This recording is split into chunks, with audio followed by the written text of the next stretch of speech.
What if everything you've been told about alchemy is a lie, not a dusty medieval science, not a failed quest to turn lead into gold, but a sacred language, coded, hidden, and deliberately misunderstood? Because the real gold edge was never in the furnace, it was you, your soul, your transformation. Imagine slipping through a hidden door in a crumbling monastery at midnight. The corridor beyond is lit by flickering torches, and every shadow seems alive. On a rough-hewn table, ancient scrolls lie unfurled, their inked symbols glowing like embers in the dark. A lone alchemist stands before a copper alembic, inhaling the sweet, resinous smoke of frankincense. He doesn't crave material wealth. He's chasing the echo of a divine spark imprisoned within his own flesh. That spark, the true philosopher's stone, isn't a metal or mineral. It's a living essence waiting to be awakened. Tonight we dive headfirst into centuries of secrecy and myth. We'll follow the faint fingerprints of Hermes Trismegistus across lost scrolls and ruin-studded deserts. We'll wrestle with the paradox of the Emerald Tablet's proclamation, that which is below is like that which is above, and discover how its seeming absurdity unfolds into a roadmap for inner wholeness. Along the way, you'll meet the renegade mystics who risked excommunication, the exiled sages who whispered alchemical rites in hidden chambers, and the poet-philosophers who wrote their revelations in ink the color of blood. But this isn't a dusty academic lecture. These are living stories of a woman who conversed with her own shadow until it taught her how to transmute grief into compassion, of a monk who saw the world as a giant living laboratory, each plant and stone a letter in a cosmic alphabet, and of a poet whose verses mapped the stages of inner fire and renewal. Their tales will unfold like a shadow play, casting flickering insights across the theater of your mind. We'll start by unearthing alchemy's true origins, long before glass retorts or university halls, when shamans and temple priests first watched metals melt and sensed a mirror of their own spiritual potential. You'll hear of a vanished city, where rivers of quicksilver flowed beneath domed temples, now swallowed by desert sands, leaving behind cryptic mosaics hinting at a wisdom too potent for the unprepared. Then we'll crack open the secret language of alchemical symbols. Why does a serpent eating its own tail speak of both destruction and rebirth? How do the figures of a crimson king and a white queen illustrate the union of opposites within your own psyche? These images aren't dusty relics. They're mirrors reflecting the deepest fractures and possibilities inside every one of us. Along the way, we'll confront unsettling questions. Is our modern obsession with hustle culture really any different from chasing fool's gold? Have we lost touch with the fiery process of inner calcination, the purge of egoic attachments that awakens genuine clarity and purpose? And what if every self-help hack you've tried is merely a shortcut around the real work, a way to polish the surface without facing the molten core beneath? By the time we finish this opening act, you'll sense that alchemy never truly died. It simply changed shape. It survives in our craving for shortcuts and in every workshop promising instant transformation. But those quick fixes are pale imitations of the true path, the slow, courageous journey inward, where doubt and darkness aren't obstacles but raw material for transmutation. So light your virtual candle and lean in close. The air here is thick with possibility, and the boundary between you and ancient truth is razor thin. Keep your mind open, your skepticism alive, and your heart ready for the spark that could change everything. Welcome to the threshold of alchemy's true purpose. This is where your transformation begins.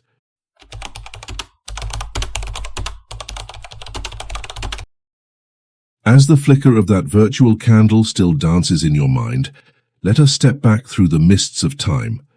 Long before alchemists donned robes in European ateliers or set up alembics in secluded abbeys, the roots of this sacred art plunge deep into prehistory, when shamans and early priests first recognized that the world around them was alive with hidden symmetries.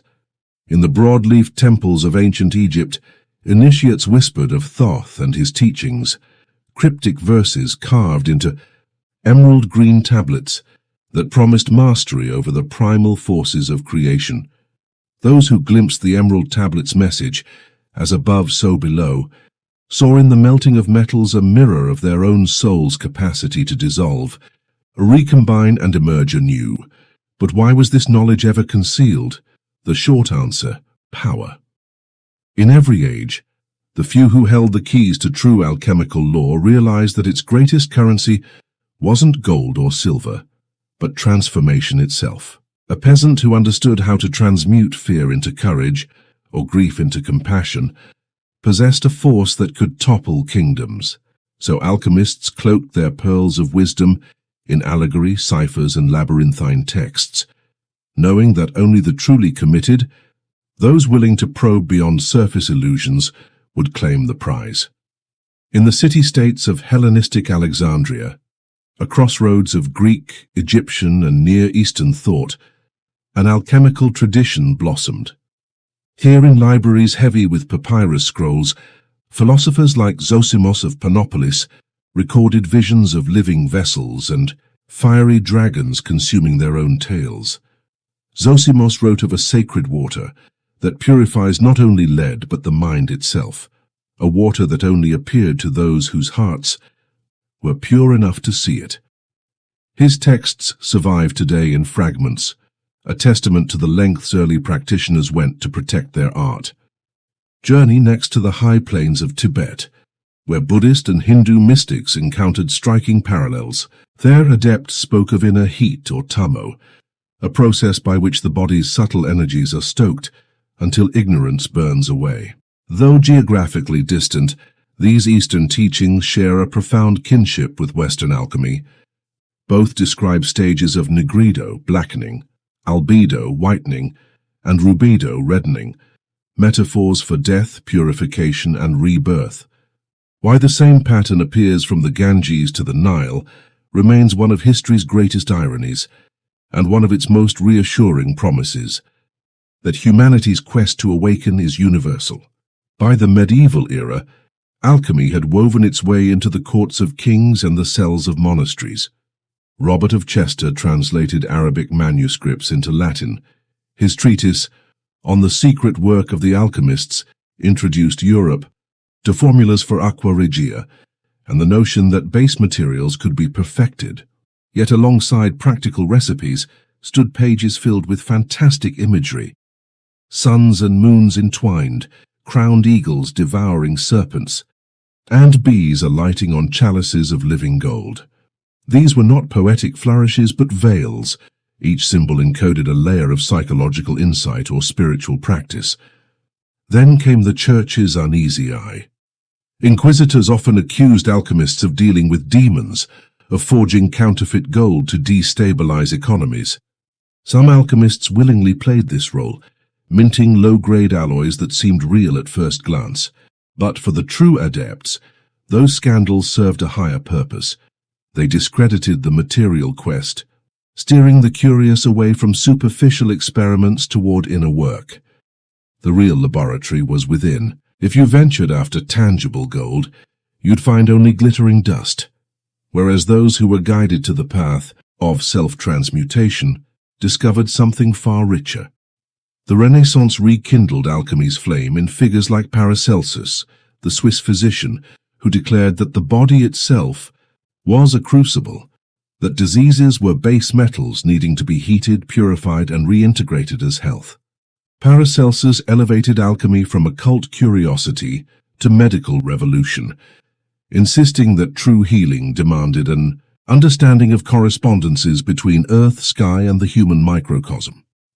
His bold claim that spirit and matter were inseparable angered some and inspired others to view their own illnesses as signposts on the path to inner gold. By the 17th century, Isaac Newton, best known for gravity, secretly filled his journals with alchemical investigations. He chased the philosopher's stone with the same zeal he applied to planetary motion, convinced that the universe's hidden mechanics were interwoven in its metals and celestial bodies alike. Only recently have historians acknowledged that Newton's Hermetic studies were not a sideshow. but central to his vision of a cosmos alive with purpose and possibility. Yet as modern chemistry emerged in the 18th century, alchemy was written off as folly. Laboratories pivoted toward measurable reactions and reproducible results, discarding centuries of allegory as superstition.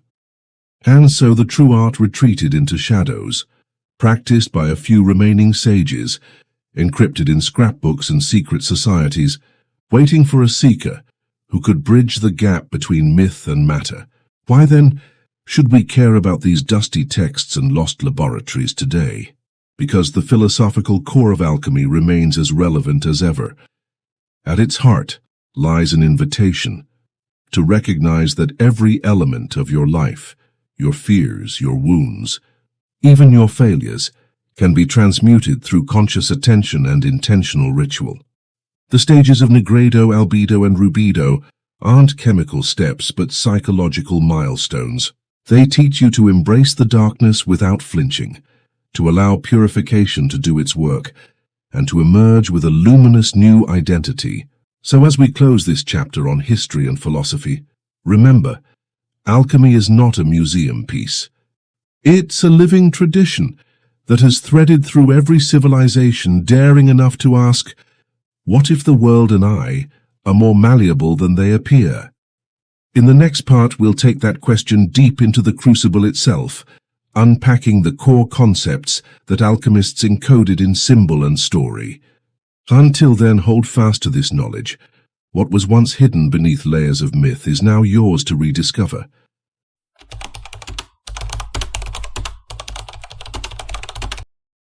You step back into that candlelit chamber, heart still echoing with the names nigredo, albedo, and coniunctio.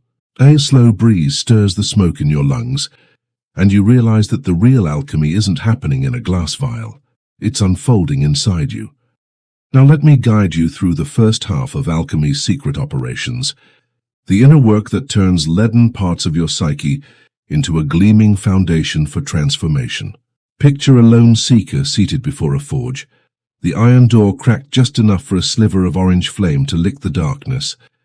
This is the stage of calcination, where the alchemist's torch burns away everything in you that pretends to be solid, but is in fact brittle.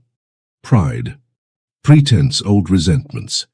You might recall a time when a single harsh criticism reduced you to ashes of shame, or when you spun a story about yourself so elaborate that it choked off any chance of real intimacy. Calcination forces you to confront that self-image on the anvil. It's unbearable at first. Your ego howls, your mind lashes out at anyone who questions your worth. But in that fiery trial, a raw, unvarnished self emerges. Vulnerable, yes, but also free of the illusions that once held you hostage. Remember Elias by his shattered retorts? His collapse in the lab was, unknowingly, his calcination. In his despair, he burned out every arrogant assumption he had. Only then could he see his true need for an inner remedy. Out of those ashes comes dissolution, a process as fluid as melting wax.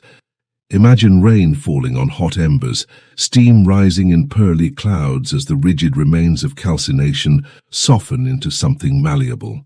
In psychological terms, dissolution is your willingness to let go of rigid beliefs and patterns, those stories you tell yourself about who you must be, or what you should have done differently.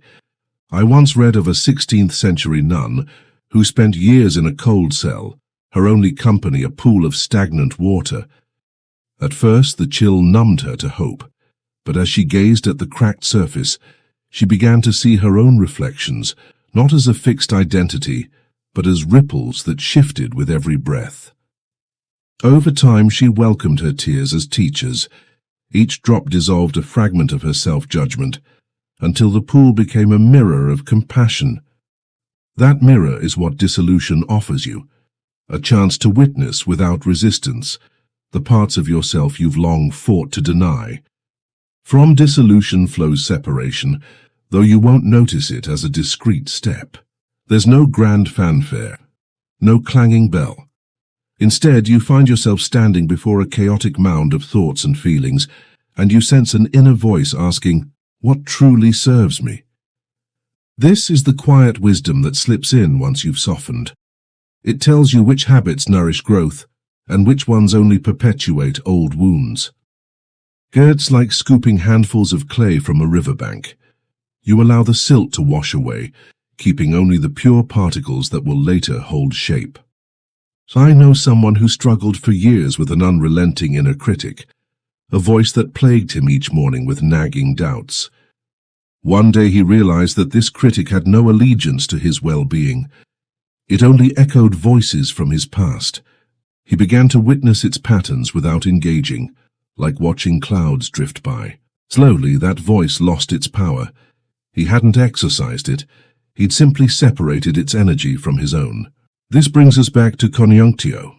But now we see it not just as a symbolic union of opposites, but as a practical invitation to weave together the newly purified fragments of self. After calcination's fire and dissolution's flow, after separation's discernment, you're left holding pieces that once seemed incompatible: anger and compassion, doubt and faith, ambition and surrender. Coniunctio challenges you to craft a living tapestry from these threads, to let your mind and heart co-create, rather than wage silent wars. I think of a sculptor I once read about, carving a figure out of marble. She didn't hammer away until every rough edge was gone. She observed how each strike revealed a new form, sometimes unexpected. When her tools chipped away too much, she'd pause, breathe, and allow the stone's natural veins to guide her next move. That's Coniunctio in action, honoring both your drive to shape and the wisdom of what already wants to emerge. By now you may feel a stirring, a sense that these aren't mere metaphors but living processes you've already touched. Maybe you recognize the scorch of calcination in moments of crisis, or the soft clarity of dissolution in an unexpected moment of forgiveness. These first 4 operations form the groundwork. They break you down, flush you out, and begin to recombine you in subtler ways. Yet even as you sense the spark of renewed possibility, the crucible grows hotter. Behind the chamber door, the final stages await: fermentation, distillation, coagulation, each promising deeper union of spirit and matter. They lie just beyond the veil, humming with potential and threat in equal measure. To step forward means to risk everything you assume about yourself and the world. But until you embrace these early operations, you cannot withstand the blaze of the reddening fire that follows. So linger on this threshold. Feel the echo of the forge in your bones. Acknowledge the ashes you carry, the waters you've released, and the fragments you now hold in your palms.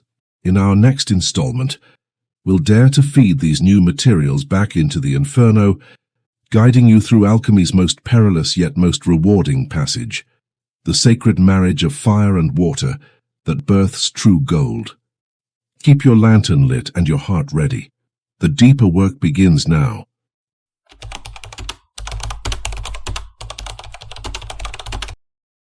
You step again into the hush of that subterranean chamber, the air heavy with the scent of burning myrrh, and you realize the real experiment is not in those glass vessels.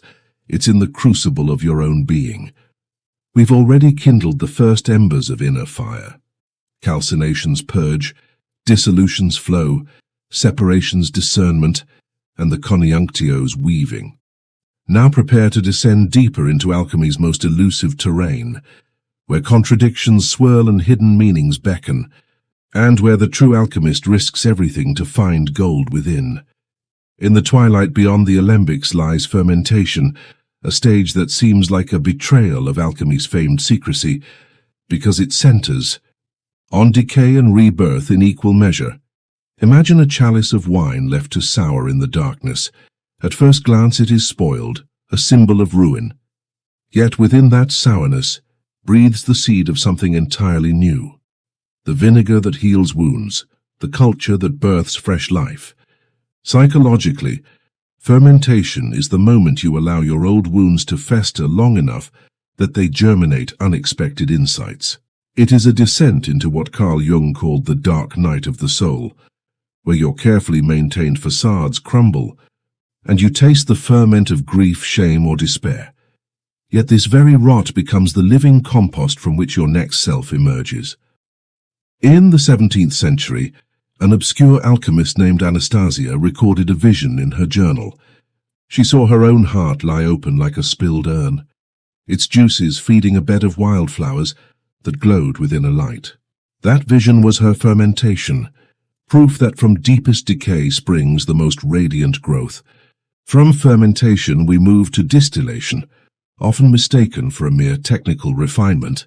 Picture a tall, slender flask heated by a gentle flame.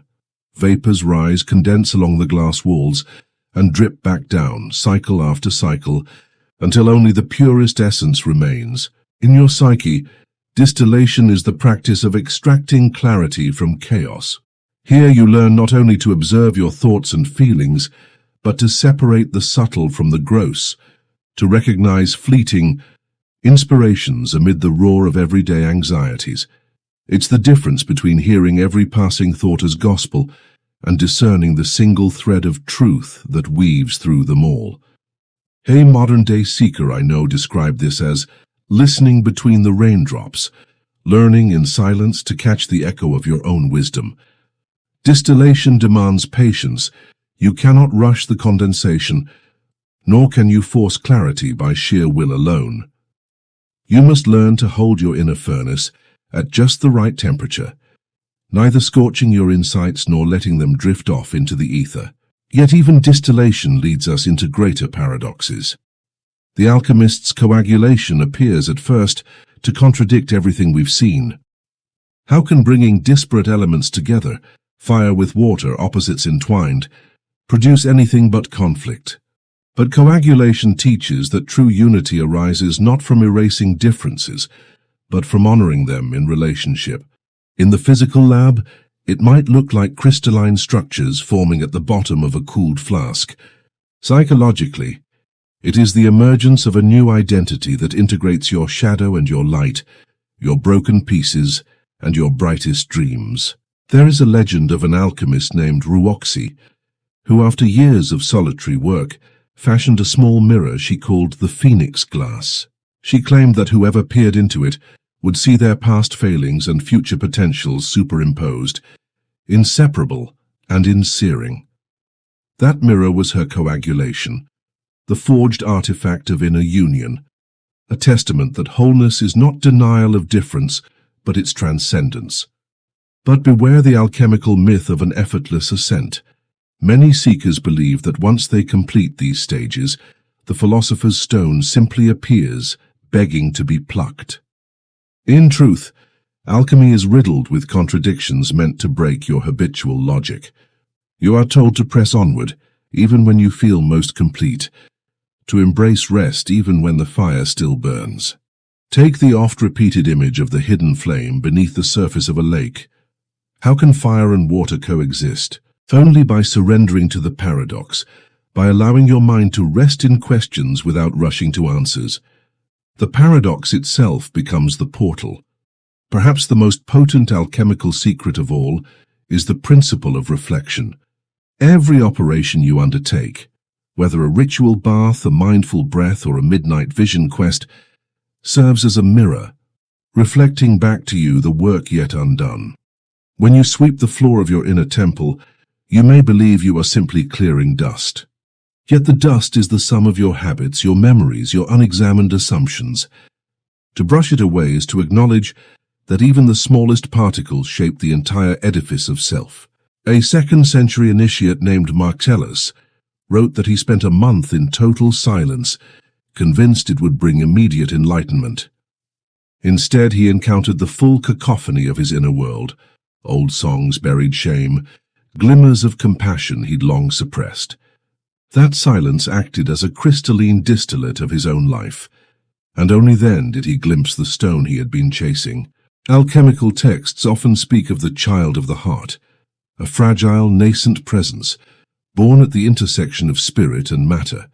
It is not a theological doctrine, but a living metaphor, that spark within you which, if tenderly nurtured, will grow into an unwavering light. But like any infant, it requires both fierce protection and brave independence. You must guard it against the cynicism of the world, but also allow it the freedom to wander, to cry, to explore its own emerging contours. At this juncture, you might sense frustration or even fear. The path seems labyrinthine, never linear, and each symbol unfolds into deeper layers of meaning.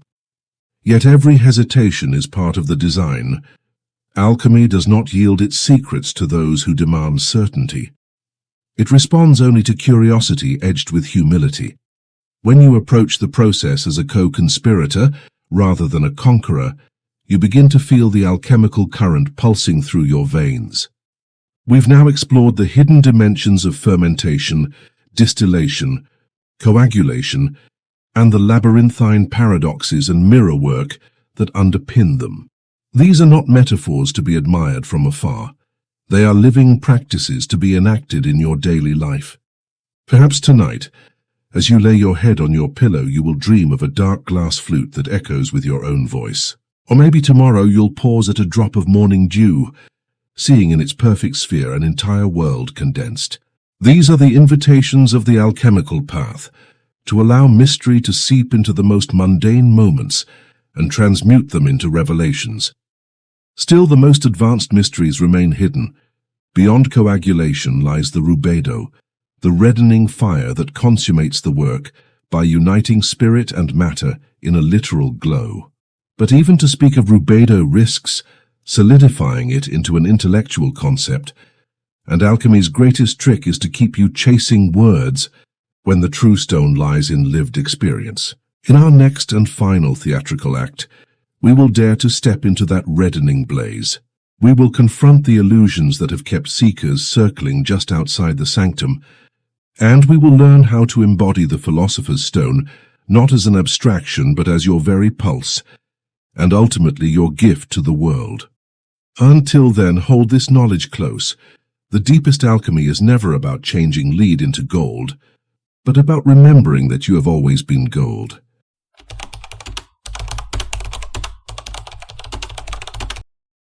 As you step out of the hidden alchemist's chamber and back into the light of your own world, you carry more than ideas. You carry an invitation to practice ancient rites of transformation in your everyday life. These aren't dusty rituals requiring secret ingredients. They're simple exercises and mindful gestures that honor the language of alchemy and guide you toward the same inner gold sought by sages across millennia. Begin by carving out a small sanctuary in your home. A corner by a window, a shelf cleared for a candle, and an everyday object that resonates with you. A stone, a feather, or even a favorite cup. This will be your modern alchemical workbench. Each morning, light the candle and take 3 slow breaths, letting your mind settle like sediment in clear water. In that silence, invite one intention, perhaps clarity, courage, or compassion, to infuse the day's hours. This daily ignition mirrors calcination's fire. You're not literally burning paper, but you are incinerating mental clutter, clearing space for what truly matters. Next, honor the albedo stage with a simple water ritual. In the evening, pour 2 cups of water into a bowl. With each splash, imagine washing away the day's residue, regrets, self-judgment, or leftover anxieties. You might whisper a brief affirmation, "I am allowed to forgive myself," or simply watch the ripples expand. As you drain the water, visualize those patterns dissolving and flowing out of your being. This practice isn't about superstition. It's about creating a tangible moment of release, a vessel for purification that echoes generations of spiritual seekers. When you feel ready for deeper shadow work, schedule what I call midnight journaling. This doesn't require an actual midnight. Choose a quiet, undisturbed hour. Sit with your journal and ask yourself one hard question. Perhaps, what belief about myself am I most afraid to challenge? Then write without judgment for 10 minutes. If harsh thoughts emerge, thank them for showing up. If you hit a blank, write "I don't know" until something stirs. This is your own dissolution and separation at work. By witnessing your thoughts unflinchingly, you separate the raw data of experience from the stories you've spun around it. To weave this into Coniunctio, Mix elements of your inner and outer worlds. For example, if you've been exploring fear around public speaking, write a short poem or draw a simple sketch that captures both the quaking in your gut and the thrill of sharing your voice. Hang it in your sanctuary. Each glance will remind you that courage isn't the absence of fear, but its ally in the creative dance. In this way, art becomes your coagulation, a composite artifact of mind, body, heart, and spirit united. Once a week, create a minimal home laboratory experiment. It might be as straightforward as brewing a pot of herbal tea with confected intention. Rosemary for memory, rose petals for love, ginger for vitality. As the water warms, inhale the rising steam and meditate on what you wish to distill from your mind. Perhaps a single insight or a question you're wrestling with. Sip slowly, letting each drop awaken quiet awareness. This ritual teaches you to hold your inner flame at the perfect temperature. Too hot, and inspiration burns away in anxiety. Too cool, and it drifts off unnoticed. In moments of crisis, when relationships fracture or old wounds reopen, practice symbolic calcination in miniature.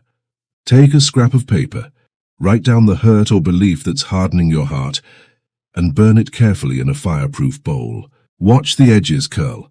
The flame consume what you no longer need and let the ash fall where it will. If that feels too intense, simply tear the paper into tiny pieces and scatter them to the wind.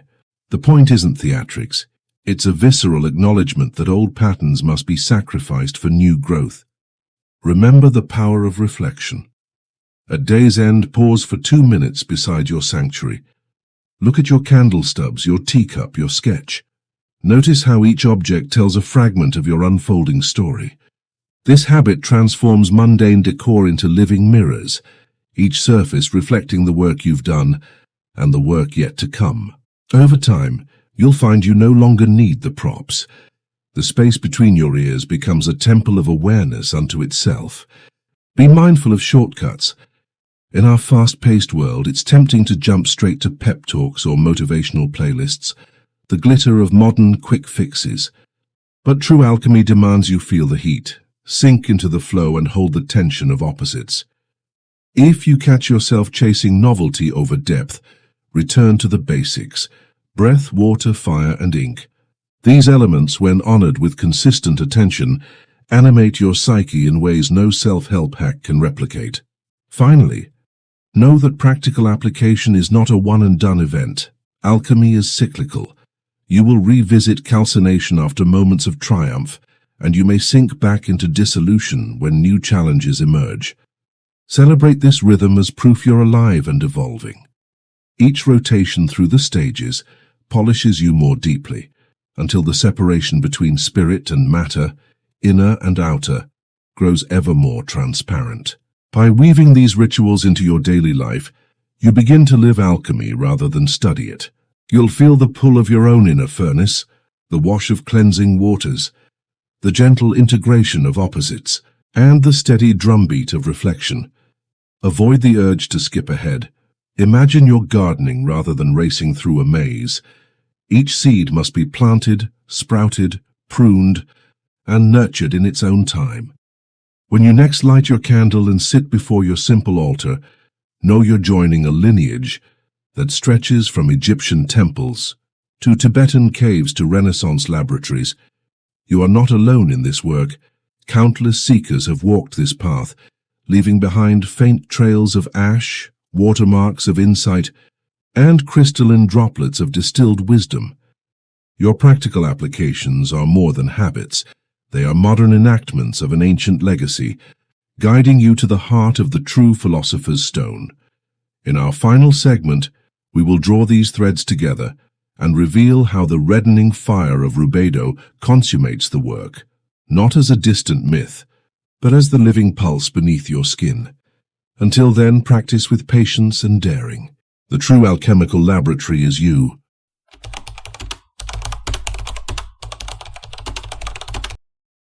As the embers of your daily rites cool and the last wisps of incense drift through your mind, pause to feel the alchemy you've invoked. You began this journey in shadow, facing the roar of calcination, surrendering to the flow of dissolution, discerning truth in separation, weaving opposites in coniunctio, and coaxing new life through fermentation, distillation, and coagulation. Now you stand at the threshold of rubedo, the reddening fire that fuses spirit and matter into a living glow. Rubedo isn't a single moment, but an ongoing dance.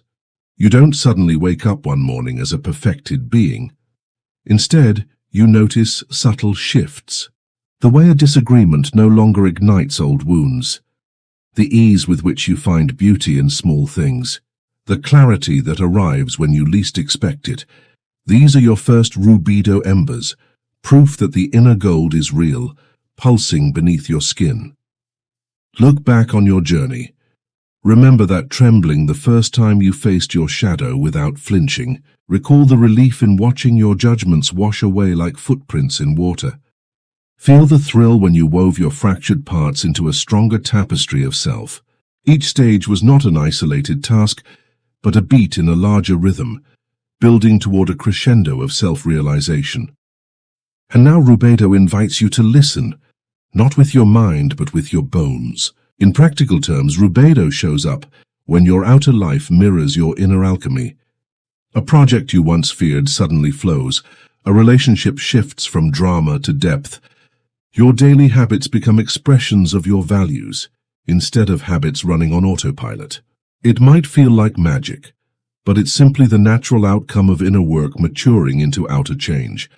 This isn't about chasing perfection, it's about embodying integrity, where your words, actions, and intentions align in a seamless current.